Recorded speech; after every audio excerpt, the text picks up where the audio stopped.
ശ്രീ ജ്യോതികുമാർ ചമക്കാല, കേരളത്തിന്റെ ക്യാമ്പസുകളുടെ പൊതുചിത്രം ഇതാണെന്ന് വരുത്തി തീർക്കാനുള്ള ശ്രമത്തിന്റെ ഭാഗമാണ് ഈ പ്രതികരണവും എന്നങ്ങേക്ക് തോന്നുന്നുണ്ടോ? മധു, ഇപ്പോൾ ഒരു വിഷയം പുറത്തു വന്നപ്പോൾ തുടർച്ചയായി അതിന് സമാന സ്വഭാവത്തിലുള്ള വിഷയങ്ങൾ കൂടി പുറത്തു വരുന്നു എന്നുള്ളതാണ് എൻ്റെ യാഥാർത്ഥ്യം. നോക്കൂ, അവിടെയും കോളേജിൻ്റെ യൂണിയൻ ചെയർമാൻ ഒരു ഭാഗത്ത്, അതുപോലെ തന്നെ അദ്ദേഹത്തെ സഹായിക്കാൻ SFIയുടെ യൂണിറ്റ് സെക്രട്ടറി ഉൾപ്പെടെയുള്ളവർ ഇതുപോലെ തന്നെ അവിടെയും ഈ സംഭവത്തിൽ ഇടപെടുന്നു. അവിടെ ഒരു വ്യത്യാസം മാത്രമേ ഉണ്ടായിട്ടുള്ളൂ. അവിടെ ഒരു നാണുവേട്ടൻ്റെ വീടുമുണ്ട്, ഇവിടെ ഒരു ഹോസ്റ്റലുണ്ട്. ഇതിനപ്പുറത്തേക്ക് യാതൊരു വ്യത്യാസവും ഉണ്ടായിട്ടില്ല. അപ്പോൾ ഇത്തരത്തിൽ ജീവൻ രക്ഷാ പ്രവർത്തനങ്ങൾ അത് മുഖ്യമന്ത്രിയിൽ നിന്ന് കടമെടുത്തുകൊണ്ട്, നമുക്കറിയാമല്ലോ യൂത്ത് കോൺഗ്രസിൻ്റെയും KSUവിൻ്റെയും പ്രവർത്തകരെയൊക്കെ മൃഗീയമായി മർദ്ദിച്ചപ്പോൾ അതിനെതിരെ കേരളീയ സമൂഹം ഒറ്റക്കെട്ടായി അതിനെതിരായി പ്രതിഷേധം ഉയർത്തിയപ്പോഴും മുഖ്യമന്ത്രി പറഞ്ഞത് അത് ജീവൻ രക്ഷാ പ്രവർത്തനമാണെന്നാണ്. ആ ജീവൻ രക്ഷാ പ്രവർത്തനമാണ് ഇപ്പോൾ സിദ്ധാർത്ഥിന് നേരെയും നടത്തിയിട്ടുള്ളത്. അതിൻ്റെ ഭാഗമായിട്ടാണ് ആ ജീവൻ നഷ്ടപ്പെട്ടിട്ടുള്ളത്. അതുതന്നെയാണ് ഇപ്പോൾ കോഴിക്കോടെ വിദ്യാർത്ഥി നമ്മളോട് പ്രതികരിക്കുന്നത്, പൊതുസമൂഹത്തോട് പ്രതികരിക്കുന്നത്. ഇവിടെ എന്താ പറയുന്നത്? ഇവിടെ പറയുന്നത് ഇപ്പോൾ SFIയുടെ പ്രതിനിധി പറയുന്നു. SFIയുടെ പ്രതിനിധി കേരള പോലീസിൻ്റെ തീരുമാനങ്ങളെ തള്ളി പറയുന്നു. സ്വാഭാവികമായും ഇത്തരത്തിലൊരു പ്രതിസന്ധി ഘട്ടത്തിലെത്തുമ്പോൾ അതൊക്കെ ചെയ്യുക സ്വാഭാവികമാണ്. പക്ഷേ ഇവിടെ ഭരിക്കുന്നത് പിണറായി വിജയനാണ്. ഇവിടുത്തെ ആഭ്യന്തരമന്ത്രി പിണറായി വിജയനാണ്. ഈ വിഷയം ഉണ്ടായിട്ട് ഇപ്പോൾ 14-ാം ദിവസത്തേക്ക് കടന്നിരിക്കുന്നു. ഈ 14 ദിവസം കഴിഞ്ഞതിന് ശേഷം കൃത്യമായി മുഖ്യമന്ത്രി തന്നെ നേരിട്ട് ഇടപെട്ടുകൊണ്ട് ഒരു സ്പെഷ്യൽ ഇൻവെസ്റ്റിഗേഷൻ ടീമിനെ തന്നെ നിയോഗിച്ചു എന്ന് പറയപ്പെടുന്നു.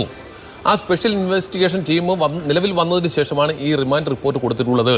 അപ്പോൾ മുഖ്യമന്ത്രിയുടെ നേരിട്ടുള്ള നിയന്ത്രണത്തിൽ നടക്കുന്ന ഈ ഇൻവെസ്റ്റിഗേഷൻ, അഥവാ മുഖ്യമന്ത്രി സ്പെഷ്യൽ ഇൻവെസ്റ്റിഗേഷൻ ടീമിനെ കോൺസ്റ്റിറ്റ്യൂട്ട് ചെയ്തതിന് ശേഷം നടക്കുന്ന ആ ഇൻവെസ്റ്റിഗേഷൻ്റെ ഭാഗമായി കോടതിയിൽ നൽകിയിട്ടുള്ള റിമാൻഡ് റിപ്പോർട്ട്, മുഖ്യമന്ത്രി ആഭ്യന്തരമന്ത്രിയായിട്ടുള്ള കേരള പോലീസിൻ്റെ റിമാൻഡ് റിപ്പോർട്ടിനെയാണ് SFIയുടെ പ്രതിനിധി അപ്പാടെ തള്ളിക്കളയുന്നത്. ഞങ്ങളിതൊന്നും അംഗീകരിക്കുന്നില്ല, കേരളത്തിലെ പോലീസ് ഇങ്ങനെയൊക്കെയാണ് എന്ന് പറയുമ്പോൾ മുഖ്യമന്ത്രിയിൽ പോലും അവിശ്വാസം രേഖപ്പെടുന്നു. അതിൻ്റെ രാഷ്ട്രീയം. ഞാൻ ഇനി ആ റിപ്പോർട്ടിലേക്ക് വരാം. ആ റിപ്പോർട്ടിലെ പ്രസക്തമായ 2-ാം പേജിലെ പ്രസക്തമായ ഒരു ഭാഗം ഞാനൊന്ന് വായിക്കട്ടെ. വീട്ടിൽ പോവുകയായിരുന്ന സിദ്ധാർത്ഥിനെ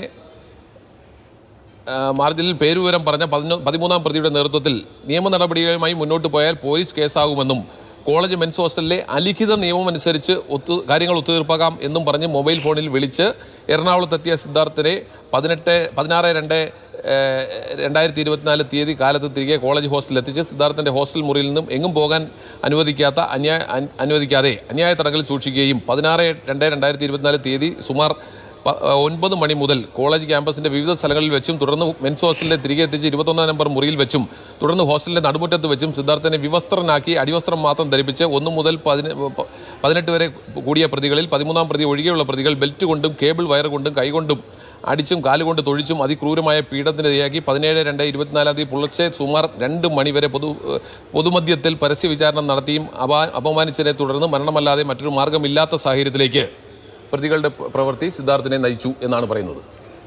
അതിൽ നിന്ന് വളരെ കൃത്യമല്ല. കാരണം മാത്രമല്ല, ഇതേ റിമാൻഡ് റിപ്പോർട്ടിൽ പറയുന്നു അദ്ദേഹം ഈ സിദ്ധാർത്ഥ് തൂങ്ങി മരിച്ചതാണ് എന്ന കാര്യത്തിൽ ഒരു ക്ലാരിഫിക്കേഷൻ പോലുമില്ല. അതിൽ പോലും സംശയം പറയുന്നു കേരളത്തിലെ പോലീസ്.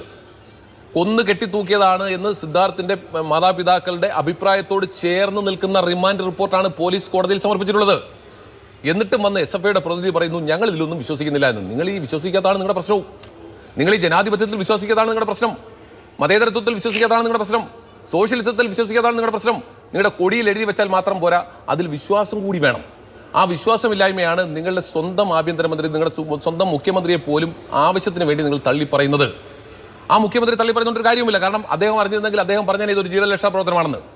അപ്പോൾ ഇത്രയും മൃഗീയമായി ഒരു ചെറുപ്പക്കാരനെ, ഒരു കുടുംബത്തിൻ്റെ പ്രതീക്ഷയെ തകർത്തതിന് ശേഷവും അത് പോലീസ് അതിൻ്റെ വഴിയിലേക്ക് പോകുമ്പോൾ അതിൽ റിമാൻഡ് റിപ്പോർട്ട് വളരെ നമ്മളിപ്പോൾ ഇത്രയും ദിവസം പറഞ്ഞുകൊണ്ടിരുന്നത് കേട്ടുകേഴ്വിയുടെ അടിസ്ഥാനത്തിലാണെങ്കിൽ ഔദ്യോഗികമായ രേഖ കോടതിയിൽ സമർപ്പിച്ച കേരള പോലീസ് സമർപ്പിച്ച രേഖകളുടെ പിൻബലത്തിലാണ് നമ്മൾ സംസാരിക്കുന്നത്.